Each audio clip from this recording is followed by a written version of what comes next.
बांधकाम आहे ते या बुऱ्हाण खानाने बांधलेले आहे.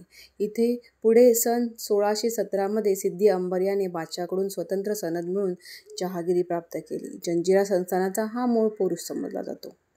अनेकांनी जंजिरा जिंकण्याचा प्रयत्न केला, परंतु कोणीही यशस्वी होऊ शकले नाही. छत्रपती शिवाजी महाराजांनीही जंजिऱ्यावर स्वामित्व मिळवता आले नाही.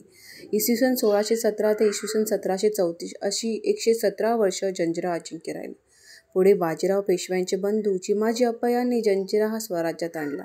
या किल्ल्यातील सिद्दी सरदारांनी हा किल्ला सदैव अजिंक्य राखला. संभाजी महाराजांनी तर हा किल्ला हस्तगत करण्यासाठी या किल्ल्यानजीकच 5-6 किलोमीटर अंतरावर पद्मदुर्ग म्हणजे कासा नावाचा मजबूत किल्ला उभारला होता. पण तरीही मुरुडचा जंजिरा जिंकणे महाराजांना शक्य होऊ शकले नाही.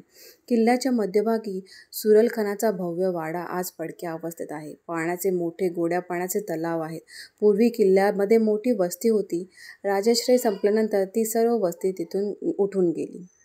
या किल्ल्याचे एकूण क्षेत्रफळ हे 22 एकर इतक्या क्षेत्रामध्ये विस्तारलेले आहे व जंजिरा किल्ल्यावर 19 बुरुज आहेत. या किल्ल्यावर ज्याने अनेक वर्षे आपली सत्ता गाजवली ते म्हणजे अंबर सिद्दी.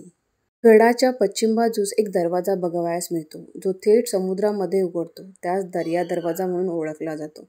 संकट काळात बचाव करता यावा यासाठी या दरवाजाची निर्मिती करण्यात आली असून समुद्रा घालून भुयारी मार्गे हा राजपुरी गावात उघडतो. सर्व काळ अभेद्य राहिलेला हा किल्ला स्वातंत्र्यानंतर मात्र भारताच्या राज्यक्षेत्रात समाविष्ट करण्यात आला. मुंबई ह्या शहरापासून जंजिरा हा 165 किलोमीटर आहे. आपण